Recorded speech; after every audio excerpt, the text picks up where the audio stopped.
오늘 말씀의 주제는 하신 말씀을 이루시는 하나님, 이런 주제로 말씀 받겠습니다. 큰 축복을 받은 아브라함이 큰 모순에 봉착되어졌죠. 하나님께서 아브라함을 처음부터 부르시고 구원해 주시고 복의 근원으로 세워주셨습니다. 복의 근원으로 세워주시고 하나님이 크게 두 가지 축복을 약속하셨죠. 첫째는 너 이름을 창대케 하겠다, 그렇게 약속해 주셨고, 두 번째 약속은 큰 민족을 이루겠다, 이렇게 하나님이 말씀해 주셨습니다. 그런데 아브라함이 하나님께 소명받기 전에, 구원받기 전에 사라에 대한 특징을 창세기 11장 30절에서 말씀을 해 주셨죠. 사라는 뭘 하지 못했다? 임신하지 못했다. 그런데 하나님은 임신하지 못한 이 가정에 큰 민족을 이룬다고 말씀하신 겁니다. 이게 이제 모순적이라는 것이죠. 큰 민족을 이루려고 하면 출산을 잘 해야 돼요, 못 해야 돼요? 출산을 잘 해야 되잖아요. 그런데 사례는 임신하지 못했다 그랬어요. 그런데 하나님은 큰 민족을 이루신다고 이렇게 말씀하신 거란 말이에요. 그러면 하나님이 앞뒤가 안 맞는 분입니까? 얼핏 보면 그렇게 보이는 게 맞죠. 앞뒤가 안 맞는 게 맞잖아요. 아이를 낳을 수 있는 사람에게 후대가 번성해서 큰 민족을 이룬다 하면 이해가 돼요. 그게 맞는 말이에요. 그런데 사례는 임신하지 못해요. 아이를 낳을 수가 없는 몸이에요. 그런데 하나님이 큰 민족을 이루게 해주신다, 그렇게 말씀하셨단 말이에요. 이런 상태에서 아브라함은 하나님 앞에 뭐라고 얘기하죠? 그 모순된 상황에서 아브라함은 하나님께, 하나님 택도 없는 말씀 마십시오, 이렇게 하면서 내 종, 이 종이 내 상습자가 될 겁니다, 이렇게 하나님 앞에 답을 하는 거죠. 이게 맞는 말입니까? 틀린 말입니까? 아브라함 입장에서는 맞는 말입니다. 그러나 우주 만물을 주관하시고 우리에게 말씀으로 역사하시는 하나님께는 이게 안 맞는 거죠. 그러면 사례는 또 어떻게 합니까? 자기가 아이 낳을 수 없으니까 자기 나름대로 방법을 제시하는데 자기 여종 하가를 아브라함에게 아내로 주는 거죠. 아들을 낳으라고. 그 사례의 계획대로 아들을 낳았잖아요. 그 아들이 누굽니까? 이스마엘. 지금 이슬람 종교로서 세계 테러를 감행하는 그 족속들이란 말입니다. 그래서 오늘 우리가 첫 번째 이 사건에서 우리가 받아야 될 말씀이 뭔가 하니까, 우리 인생에는 여러 가지 한계가 끊임없이 다가오고 있다. 하나님의 축복도 있지만은 이 축복을 성취할 수 있는 상황이 되지 않고 이 축복이 무효가 될 수밖에 없는 우리 인생의 무능함이 끊임없이 우리에게 온다는 겁니다. 그래서 우리에게 필요한 것은 뭔가 하니까 하나님이 주시는 기적이 우리에게 필요하다는 겁니다. 첫 번째 꼭 정리해야 됩니다. 우리는 흔히 쉽게 말해서 예수님 이름으로 축복받는다, 이런 말을 되게 좋아하잖아요. 그 이전에 하나님이 이미 우리에게 축복을 세워주셨고 약속해 주셨습니다. 이 축복을 누릴 수 있는 우리의 한계를 뛰어넘는 하나님의 기적부터 우리에게 이루어져야 됩니다. 그래서 우리의 인생은 어떤 인생이 되어져야 되죠? 하나님의 기적으로 살아가는 인생이 되어져야 된다. 이런 결론을 오늘 마음속에 딱 정하고 가야 됩니다.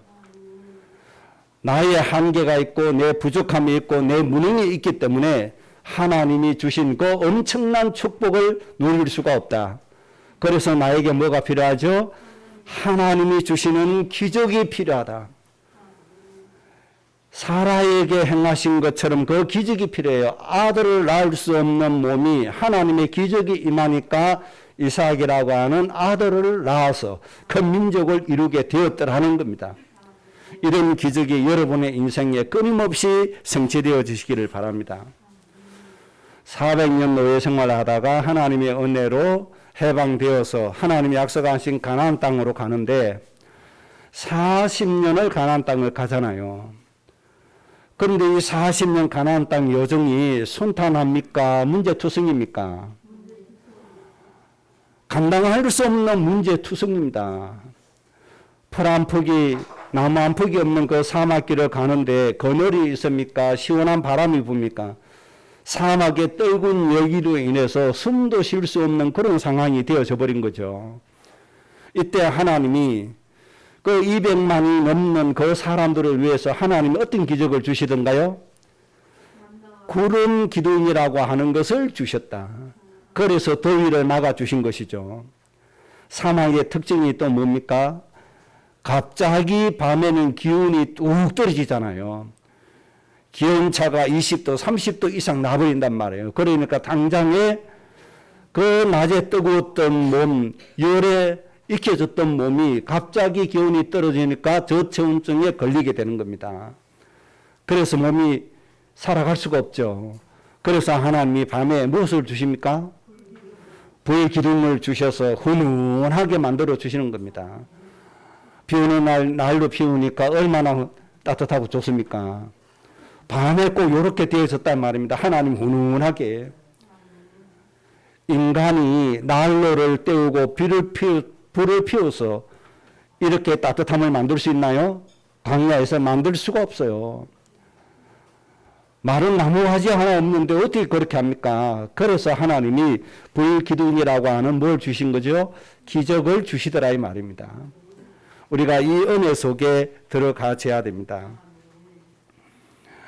농사를 짓지 않죠? 경제활동을 하지 않으니까 당장 먹어야 되잖아요. 먹을 음식 없어요. 어디서 밀가루를 구할 것이며 쌀을 어디서 구합니까? 구할 수가 없잖아요. 그래서 하나님이 기적을 베풀어서 뭘 주십니까? 만나를 주시는 겁니다. 어떤 사람은 욕심이 많아가지고 남보다 3배, 4배를 거두었어요. 그런데 남아요, 안 남아요? 안 남아요.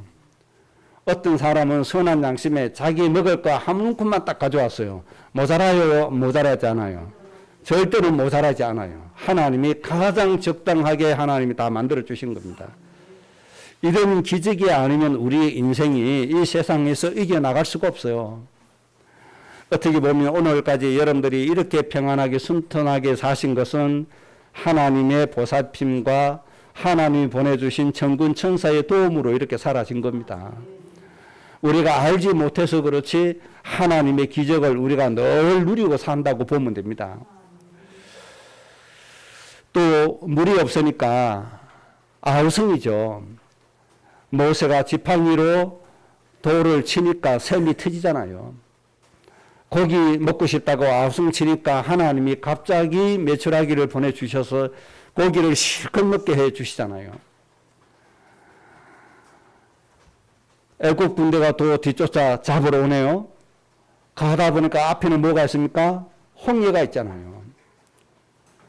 이 큰 바다 같은 물길을 어떻게 건너갈 수 있습니까? 배가 있습니까? 뭐가 있습니까? 아무것도 없는데요.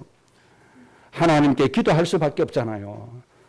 하나님 뒤에는 애국 군대가 우리를 죽이려고 하고 앞에는 바다가 있어서 우리가 갈 수도 없는데 하나님 어떻게 해야 됩니까? 모세가 백성들의 대표로 하나님께 기도하니까 하나님께서 모세야 기도 이제 그만해라. 오늘 내가 너에게 주시는 베푸는 구원을 좀 봐라. 그러면서 물에 들어가라는 것이죠. 하나님이 그 말씀대로 그 홍해를 육지같이 갈라주셨다. 그리고 너무너무 안전하게 그 홍해를 건너게 되죠. 다 건너고 하니까 애국 군대가 쫓아오죠. 하나님이 물을 다시 합하니까 쫓아오던 그 군대를 하나님께서 다 없애버리는 것이죠. 이렇게 하나님의 기적이 아니면 우리 인생은 순탄하게 살아갈 수가 없다. 그래서 늘 하나님의 기적을 내 인생에 내 삶 가운데 베풀어 달라고 기도를 하셔야 됩니다. 강대국의 침략을 받았을 때에도 어떻게 되던가요? 하나님의 기적으로 되어지잖아요. 아람 군대가 18만 5천 명이나 쳐들어왔어요. 꼼짝없이 다 죽게 되었어요. 이때 하나님이 천사 하나 보내니까 그날 밤에 모든 군대가 다 죽게 되죠. 이런 하나님의 기적이 끊임없이 하나님의 자녀들에게 임하여지고 있는 겁니다. 가나안 땅을 정복해 가야 되는데 이스라엘 백성들은 생소한 땅이라 그 지형 지물을 이용할 수가 없어요. 원주민들은 그곳에서 자라나고 그 지형 지물을 이용하기 때문에 이스라엘이 패할 수밖에 없어요. 그래서 밤이 오지 않도록 하나님이 태양을 머무르게 하신 사건이 있습니다. 지구의 회전하는 지구의 공전을 멈춰버린 것이죠. 지구의 자전을 멈추게 해서 이스라엘이 대낮같이 승리할 수 있도록 하나님이 이런 기적도 베풀어 주신 겁니다. 이런 기적 아니면 우리 인생은 이 세상에서 문제들을 헤쳐나갈 수가 없는 겁니다. 그래서 우리 인생에 뭐가 필요하죠? 하나님이 주시는 기적이 절대적으로 필요하다. 하나님의 이 기적은 선택이 아니고 필수라는 것입니다. 이 기적을 여러분의 것으로 만드는 비밀을 가지고 사셔야 됩니다. 개인의 인생사도 그렇죠. 히스기야 왕이 죽어서 병들어 죽게 됐습니다. 이때 하나님께 기도하니까 하나님이 또 정보를 주시면서 뭐 하시죠? 병 고쳐주시잖아요. 예수님께서 살리신 그 인생들을 한번 보세요. 자기의 힘으로 됩니까? 아무것도 할 수 없다는 겁니다. 그래서 꼭 오늘 아침에 하나님 앞에 소원하시기 바랍니다. 하나님, 저는 무능한 것이 맞고 저는 약한 것이 맞고 제가 할 수 없는 것이 맞습니다. 그러니 이 험악한 세상 뚫고 이기고 복에 근원되어 수많은 사람을 살리기 위해서는 뭐가 필요하죠? 하나님의 기적이 저에게 필요합니다. 하나님의 기적으로 매일매일 사라지는 내 생활이 되게 해주시고 인생이 되게 해 주옵소서. 이런 소원을 하나님께 꼭 가지시기를 주의 이름으로 축복합니다. 자, 그러면 두 번째입니다. 이 하나님의 기적을 내가 누리기 위해서 어떻게 해야 되느냐 하는 거죠. 무조건 기적이 일어납니까? 아니잖아요. 하나님이 기적을 일으키실 만한, 기적을 주실 만한 동기가 있어야 되고 이유가 있어야 되고 과정이 있어야 되는 겁니다. 그리고 그 근거가 있어져야 되는 겁니다. 그래서 하나님이 우리에게 기적을 주시는 그 근거를 오늘 창세기 21장에서 한 가지만 좀 정리를 하면 되겠습니다. 창세기 21장 1절에 하나님이 이렇게 말씀했죠. 여호와께서 말씀하신 대로 사라를 돌보셨다. 하나님께서 말씀하신 대로 사라에게 행하셨으므로 그렇게 말씀했죠.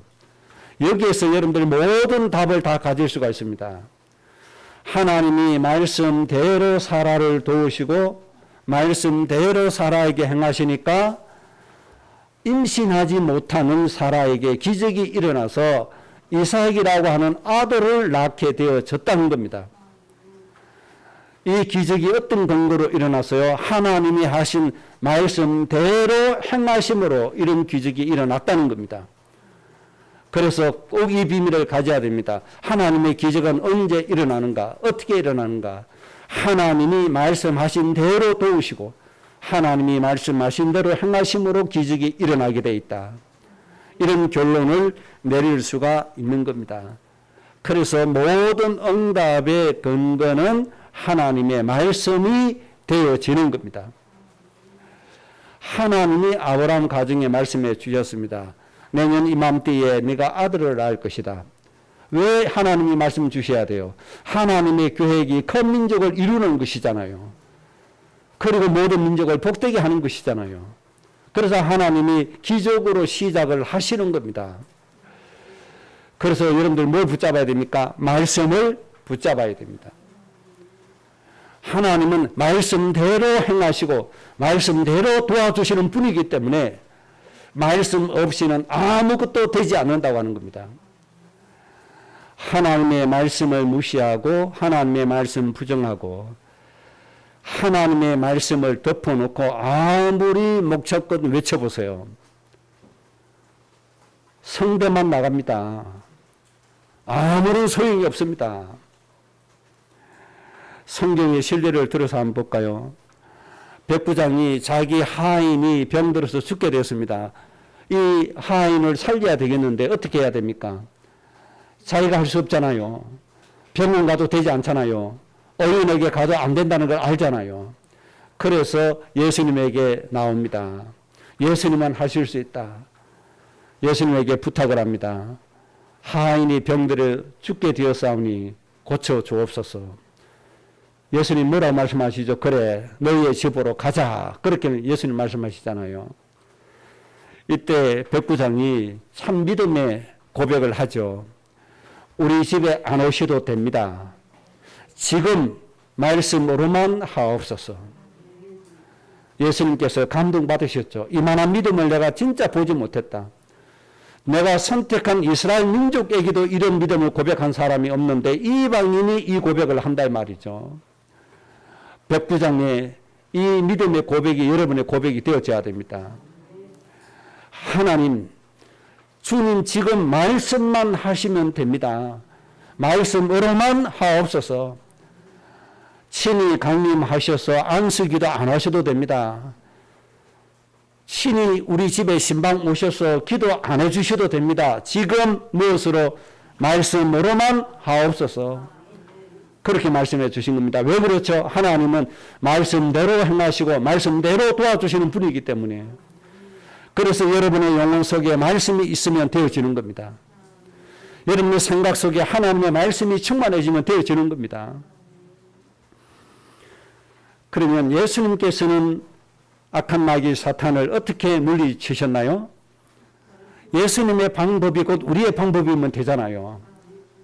예수님은 전능하신 하나님 본체이시기 때문에 말씀 마음대로 하실 수 있습니다. 예수님의 권세로 마귀를 결박할 수도 있습니다. 예수님의 능력으로 마귀 머리를 깨뜨렸으니까 박살낼 수 있습니다. 그런데 예수님께서 자기의 방법을 사용하지 않았습니다. 예수님 사용하신 방법이 뭡니까? 40일 금식 후에 줄이니까 배가 고프잖아요.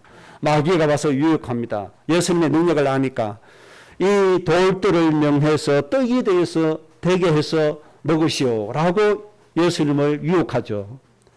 이때 예수님이 뭐라고 말씀하시죠? 신명기 8장 3절 말씀을 들어서 악한 마귀 사탄을 이기시는 겁니다. 사람이 떡으로만 살 것이 아니라 하나님의 말씀으로 살 것이니라. 예수님조차도 하나님의 말씀을 경고해서 사탄을 이기시는 겁니다. 왜 그렇습니까? 하나님은 말씀대로 행하시는 분이시기 때문에 그렇습니다. 그러니까 여러분 이 말씀이 얼마나 중요한 것인가를 알아야 됩니다. 마귀가 또 시험합니다. 높은 성에서 뛰어내리라. 그러면 하나님이 천사를 통해서 발이 다치지 않도록 발이 땅에 닿기도 전에 받아줄 것이니 뛰어내리라. 예수님께서 어떻게 대응을 하시죠? 신명기 6장 16절의 말씀으로 대응을 하십니다. 하나님이 신명기 6장 16절에 말씀하시기를 하나님을 시험하지 말라고 하셨다. 이것으로 마귀를 이기시는 겁니다. 왜 그렇습니까? 하나님은 말씀대로 행하시고 말씀대로 도와주시는 분이시기 때문에 그렇습니다. 높은 곳에 데리고 가서 예수님에게 천하를 보여주고 내게 경배하면 온 천하를 너에게 주겠다고 유혹을 합니다. 이때 예수님이 어떻게 또 물리치시죠? 신명기 6장 13절 말씀으로 사탄의 유혹을 물리치십니다. 하나님을 경배하고 다만 그를 섬기라고 하셨다. 이렇게 하나님이 말씀으로 대응을 하십니다. 그러면 마귀가 꼼짝 못하고 결박돼서 떠나갔다. 그 말씀을 그렇게 하고 계시죠. 예수님의 권세 있습니다. 예수님은 하나님의 능력이 있습니다. 말씀 붙들지 않고 말씀 인용 안 해도 마귀점은 간단하게 처치할 수 있습니다. 그런데 예수님은 그렇게 하지 않고 하나님이 주신 말씀을 근거로 해서 악한 마귀 사탄을 이기신 겁니다. 여러분 흑암도 이렇게 이기시기 바랍니다. 말씀 무시하고 더러운 기시나 내가 40일 금식 기도했다 떠나가라 외쳐보세요. 마귀가 웃습니다. 여러분. 오히려 마귀에게 당합니다. 마귀야 내가 너 경배해 줄게 푸닥거리 한번 해보세요. 마귀가 떠나갑니까? 절대로 떠나가지 않습니다. 하나님의 이 말씀으로 대응을 해야 마귀가 결박되어집니다. 마귀를 결박할 수 있는 분은 누구밖에 없습니까? 하나님밖에 없습니다. 그래서 하나님이 우리를 말씀대로 도우시고 말씀대로 우리에게 행하시기 때문에 여러분들이 말씀으로 무장되어 주셔야 됩니다. 말씀으로 충만해 주셔야 됩니다. 오래전의 일인데 제가 서울 가기 위해서 지방 도로를 통해서 이제 빨리 좀 가려고 가는데 저 충청도 제천 지역을 지나는데 앞에 25톤 큰 트럭이 자갈을 가득 싣고 트럭이 가요. 아, 저 돌이 떨어지면 참 위험하겠다. 이런 생각이 들어서 멀찍이 떨어져 가는데도 불구하고 차에서 자갈이 하나 떨어지더니 앞 유리를 때렸어요. 유리가 박살나 뿌렸어요. 그 자리에서. 어떻게 합니까? 그 트럭을 붙잡아야 되잖아요. 얼른 가서 트럭을 앞질러서 트럭 앞에 차를 세우고 트럭을 붙잡았습니다. 그러니까 이 사람이 영문도 모르고 그냥 화가 난 채로 내리는 거예요. 왜 그러냐? 나 바빠 죽겠는데 당신이 뭔데 내 차를 함부로 세워? 난리가 난 거죠. 그래서 제가 조용히 얘기했습니다. 당신이 운전하는 이 트럭에서 자갈이 떨어져서 내 차 앞유리를 깼다. 그랬더니 이 사람이 더 난리가 나는 거예요. 어디서 이 양반이 생사람을 잡느냐고.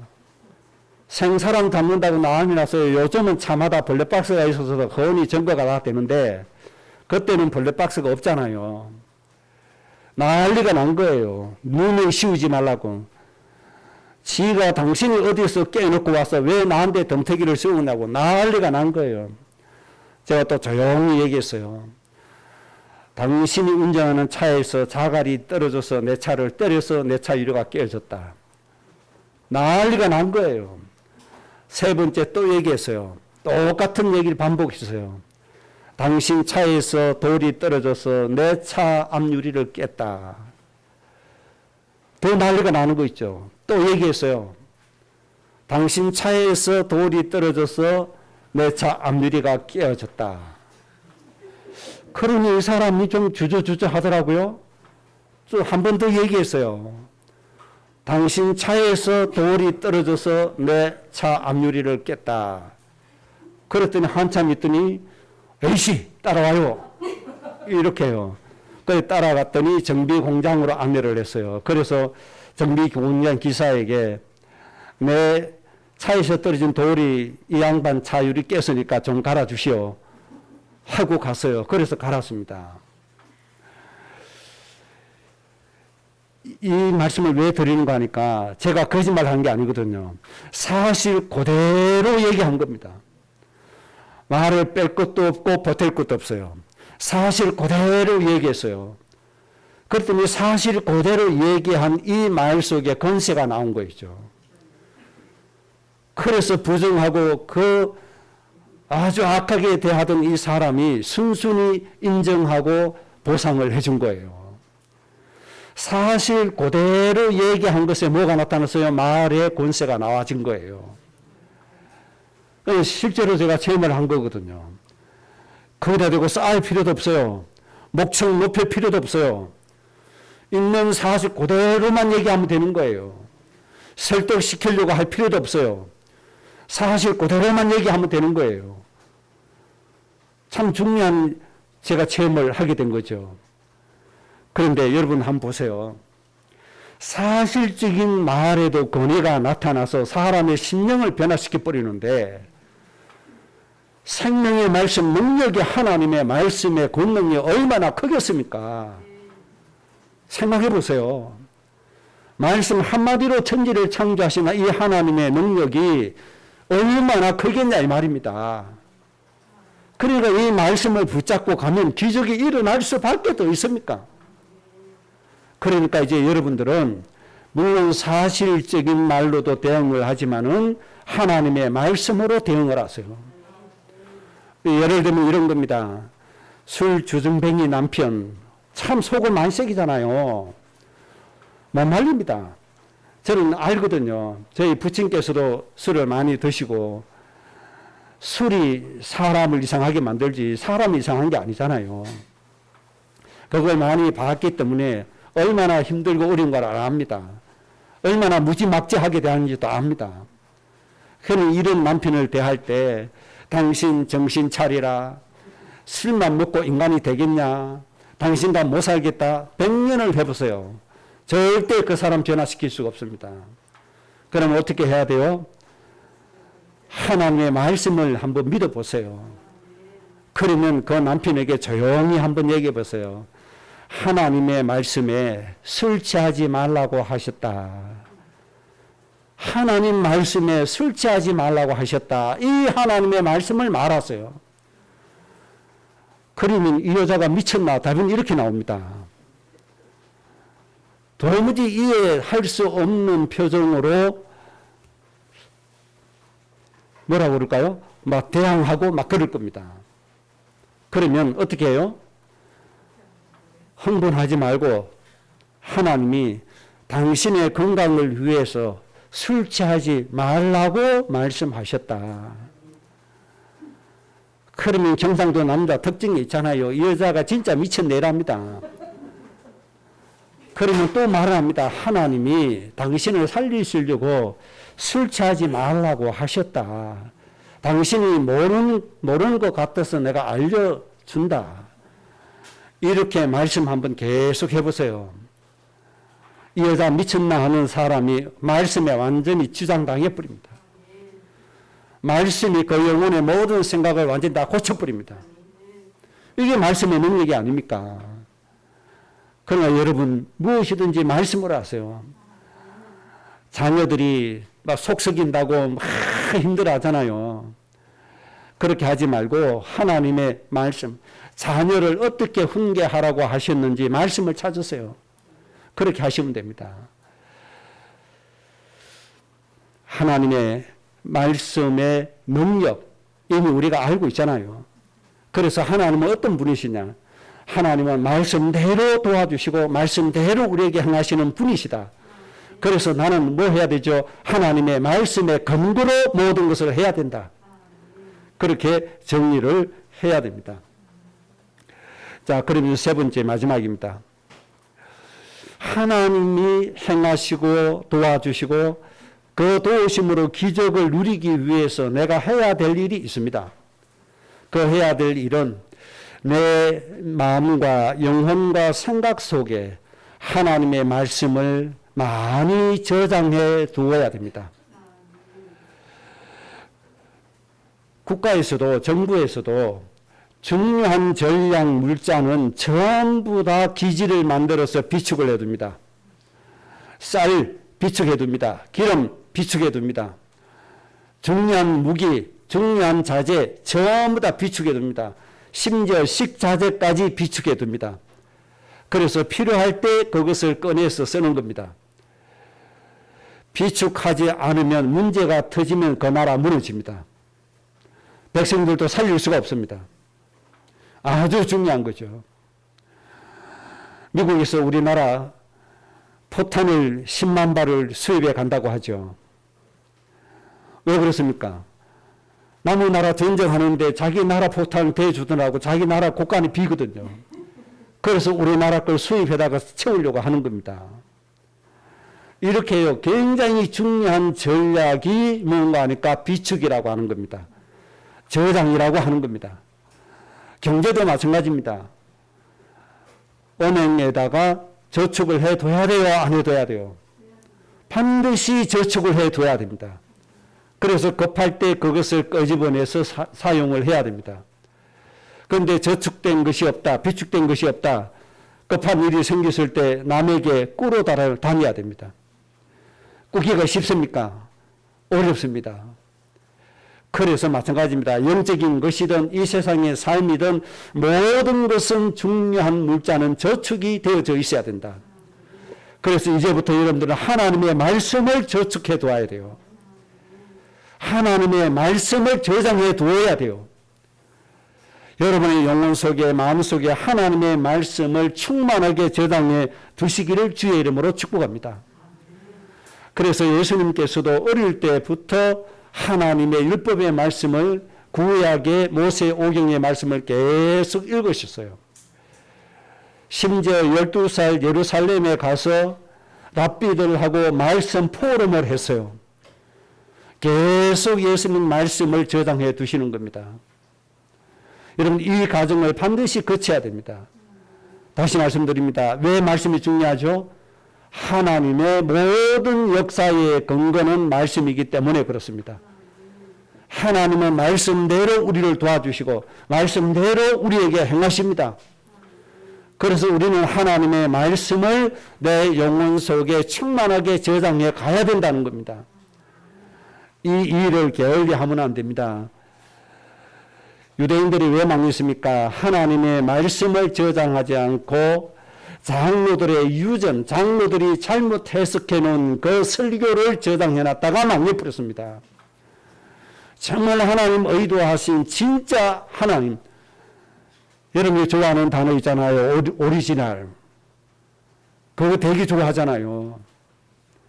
진짜 순수한 100%의 말씀. 정말 하나님 말씀하신 그 온전한 말씀을 여러분의 영혼 속에 저장하셔야 된다 이 말입니다. 그래서 그때마다 필요할 때마다 저장된 말씀을 근거로 해서 하나님께 기도하시면 됩니다. 그때 저장된 말씀을 끄집어내서 말씀을 건세로 사용을 하셔야 됩니다. 그러면 말씀대로 끊임없이 우리에게 뭐가 일어나요? 기적이 일어날 수밖에 없다는 겁니다. 그래서 이 여러분의 마음과 영혼 속에 말씀 저장하고 말씀 채우는 일은 누가 해야 됩니까? 여러분 자신이 해야 된다 이 말입니다. 그래서 이제 여러분들이 말씀을 저장하기 위해서 말씀을 묵상을 해야 되는데 그 방법을 제가 지금부터 말씀드릴 테니까 꼭 그대로 실행하시기 바랍니다.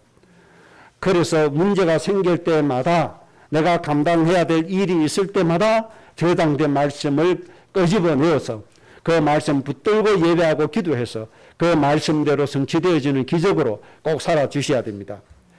자, 그러면 어떻게 해야 되는가 하니까 제일 먼저 주일 하나님이 주시는 말씀, 주일 본문의 말씀을 여러분들 노트에 2번 내지 3번 기록하셔야 됩니다. 주일 일찍 와서 예배 전에 하면 더 좋고 시간이 안 돼서 예배 전에 하지 못했다 집에 돌아가서 하시면 됩니다. 하루 일과를 마치기 전에 주무시기 전에 이 말씀을 끄집어내서 다시 읽어보고 기록해보고 쓰고 내 마음에 저장이 될 정도로 말씀을 묵상하셔야 됩니다. 그냥 눈으로 한번 읽는 거하고 여러분들이 노트에 쓰는 거하고는 차원이 다릅니다. 그래서 노트에 쓰셔야 된다 그 말입니다. 이해가 되시겠죠? 그 다음에 2번째 하셔야 될 일, 하루에 시간 10분 내지 20분만 내세요. 그래서 하루에 성경 한 장만 읽으시기 바랍니다. 이 성경 한 장만 읽으실 때 정기적으로 성경을 정독을 하셔야죠. 이때 뭘 하셔야 되는 거 하니까 내가 새롭게 알게 된 말씀을 체크하고 그 구절을 노트에 쓰셔야 됩니다. 창세기 1장 말씀을 읽을 때 내가 평소에 몰랐던 새로운 말씀이 내가 발견되어졌다. 그 말씀을 노트에 쓰시라 이 말입니다. 이거 할 수 있어요? 없어요? 할 수 있습니다. 이렇게 쓰면 이 말씀이 여러분의 영혼 속에 생각 속에 차곡차곡 쌓여지게 됩니다. 이 말씀이 필요할 때 성령의 역사가 뭡니까? 하나님의 말씀이 생각나게 하시리라. 여러분 저장되어 있는 그 말씀 성령이 생각나게 하셔서 그 말씀대로 하나님이 여러분을 행하시고 도와주십니다. 그래서 기적이 완성되어지는 겁니다. 이런 인생을 사셔야 돼요. 또 성경을 한 장 읽으면서 여러분이 생각하기에 이 부분은 참 중요하구나 라고 생각이 되어질 겁니다. 참 중요하다 생각되어지는 부분 역시 성경에 또 노트에다가 그 말씀을 씁니다. 써봅니다. 한 번도 좋고 두 번도 좋고. 이렇게 꼭 써야 됩니다. 그러면 훨씬 더 하나님의 말씀이 내 영혼에 저장이 되어지고 쌓여집니다. 그 다음에 세 번째, 창세기 1장 말씀 읽는 중에 특별히 은혜가 되는 말씀이 있다. 반드시 그 말씀 노트에 써야 됩니다. 그리고 그 말씀 붙잡으셔야 됩니다. 새롭게 깨닫는 말씀, 정리하게 여겨지는 말씀, 은혜되는 말씀, 요 세 가지는 반드시 노트에 쓰고 묵상하고 그 말씀 붙들고 기도하셔야 된다. 그렇게 하면 어떻게 되죠? 하나님의 말씀이 여러분의 영혼 속에 담기게 되어져 있습니다. 오늘부터 꼭 그렇게 하셔야 됩니다. 이제 노트가 없으니까 좀 불편할 겁니다. 조금만 참으세요. 노트 우리 교회 전용 노트로 업체에 주문을 넣어놨습니다. 노트 제작비 180만 원도 입금을 마쳤습니다. 12월 달 이내로 올 겁니다. 그 노트를 여러분이 가져가셔가지고 그 노트를 이제 기도 수첩으로 사용하는 겁니다. 말씀을 쓰고 중요한 말씀 쓰고 은혜 받은 말씀 쓰고 새롭게 깨달은 말씀 쓰고 그 말씀 붙들고 기도하면 하나님이 기도 제목을 주십니다. 그 기도 제목을 기록하고 이 말씀이 나와 우리 모든 가족에게 말씀 그대로 성취되게 해달라고 소원하시고 그렇게 하면 여러분의 인생은 끊임없이 하나님의 기적으로 사라지게 될 것입니다. 이런 인생 매일같이 되어지시기를 주의 이름으로 축복합니다. 결론입니다. 하나님의 말씀은 어떤 말씀이냐? 히브리서 4장 12절 말씀처럼 하나님의 말씀은 살아있고 활력이 있어 우리의 혼도 치료하고 우리의 영도 치료하고 우리의 골수도 치료하고 관절도 치료하고 우리의 육신의 모든 부분을 다 치료한다고 말씀해 주셨습니다. 여러분이 영혼 속에 하나님의 말씀을 쌓는 중에 이런 역사가 일어나서 어느 날 여러분의 몸속에 있는 모든 암세포가 다 죽어버립니다. 여러분의 몸에 있는 모든 육신의 질병이 다 사라지고 없습니다. 왜? 하나님의 말씀이 운동력이 있고 살아서 역사하시기 때문에. 이것을 여러분들 꼭 체험하고 사셔야 됩니다. 이것을 해야 돼요, 안 해야 돼요? 하나님의 말씀을 여러분들 영혼 속에 저장하는 일을 해야 돼요, 안 해야 돼요? 해야 됩니다. 10분, 20분만 시간 내시라니까요. 그러면 살아있는 이 말씀이 여러분을 완전히 다 치료하십니다. 여러분의 가족, 무병장수하는 게 여러분들의 소원이잖아요. 가족을 놓고 정말 하나님의 말씀 붙들고 해보세요. 이 역사가 일어납니다. 무조건 말씀이 우리를 치유하게 되어져 있습니다. 마태복음 5장 28절에 이렇게 말씀했습니다. 진실로 너희에게 이르노니 천지가 없어지기 전에는 하나님의 말씀 1.1획도 없어지지 아니하고 다 이루어질 것이다. 하나님의 말씀입니다. 하나님의 말씀은 1.1획도 없어지지 않고 다 이루어지게 된다. 여러분 말씀이 다 이루어지는 것이 여러분의 인생 되시기를 주의 이름으로 축복하고 하나님의 은혜로 매일같이 강건해지는 그런 삶이 되어지시기를 주의 이름으로 축복합니다. 합심으로 기도하겠습니다.